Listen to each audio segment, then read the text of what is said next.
is the Segovia Show. And thank you for joining another episode. For those of you joining me on the podcast, this episode made its way onto the YouTube channel first before being uploaded to the podcast. So this is kind of like breaking news because I usually schedule my podcast for Monday, but this definitely needed attention because I got it in the wire last night, and today the entire country had a chance to basically react to the big news that the California State Assembly was passing a new rent control. They don't have the authority to pass this. It still needs to go to the Senate and then affirmed by the governor. But the first major hurdle was the Assembly, and we have no doubt because the super liberal majority in California that it'll pass the Senate to then reach the governor's desk. So what are we talking about here? I'm going to read to you from the National Association of Realtors Realtor Magazine. So this is from magazine.realtor. Actually, that's what it is, magazine.realtor. So California's new rent control laws are alarming the industry, or the title is the alarms industry. So lawmakers in California approved a measure on Wednesday that would cap rents throughout the state, a move that has drawn widespread concern from the real estate industry over the bill's likely long-term impact.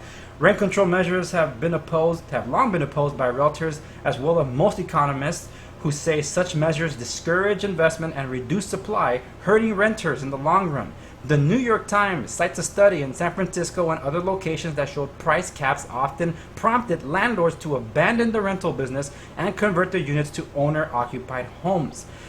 The California Association of Realtors responded swiftly to passage of the bill. Throughout the debate, realtors advocated for a balanced solution that protected renters and respected the rights of the property owners. Jared Martin, CAR president, said in a prepared statement, while several of our recommendations were included in Assembly Bill 1482, including the exemption of single-family homes and condominiums, the final bill did not do enough to increase the supply of affordable rental housing. Even legislators who voted yes did so acknowledged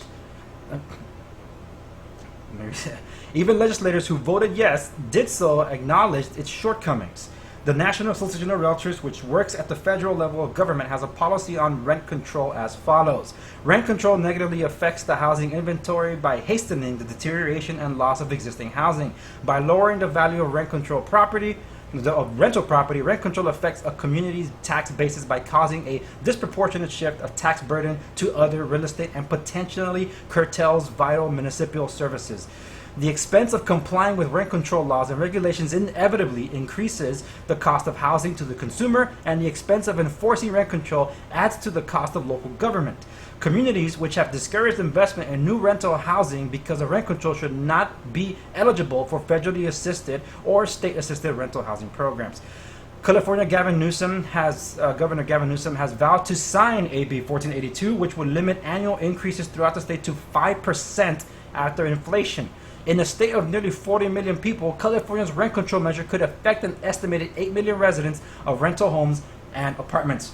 Rent control is definitely having a moment across the country. Jim Lapidus, I hope I pronounced it right, a vice president at National Multifamily Housing Council, told the Times, but we're seeing folks turn to really short-sighted policy that will end up making the very problem worse. Only a few states, California, Maryland, New Jersey, and New York, and the District of Columbia have some form of rent control protections, the Times article reports.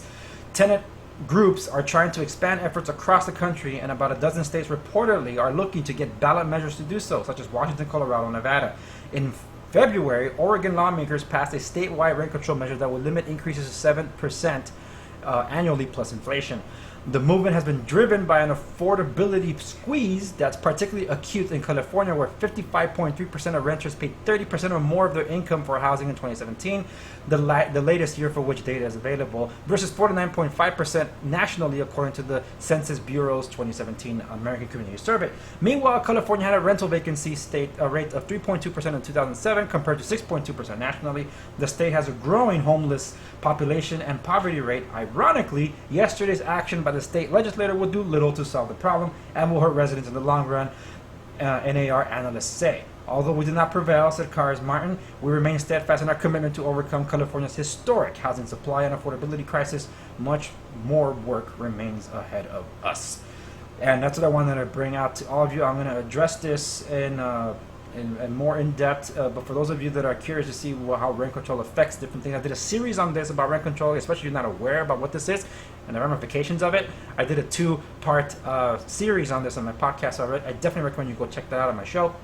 And I go as in-depth as possible, using one of the strictest rent controls practices out there, Los Angeles, as the basis for this practice. But now statewide, this is going to be crazy, because the ball's going to get rolling, and it's going to happen across the country, because we do have an affordability crisis. That's without a doubt. It's just that we give the government this kind of power.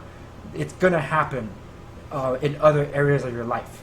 Look, if you're going to give the government that much power over your life, there's plenty of examples outside this country where that's happening and it hasn't worked. And I would hate for that to be here. So if you hate government controlling all of your life, this is the biggest one you want to challenge, because they will control your private properties, and your freedoms begin with your private properties. And I stand by that claim. All right, guys, that's it for this episode. I just wanted to give you a heads up on this. And it's been getting crazy. I've been covering this like crazy over the summer. So remember, stay tuned to the channel so you can be aware about the latest in this development here in California. We'll see if and when the governor signs this, if it gets to his desk. Realtors like me, we're going to continue fighting this. All right, that's it for this episode, guys, and I'll see you on the next one.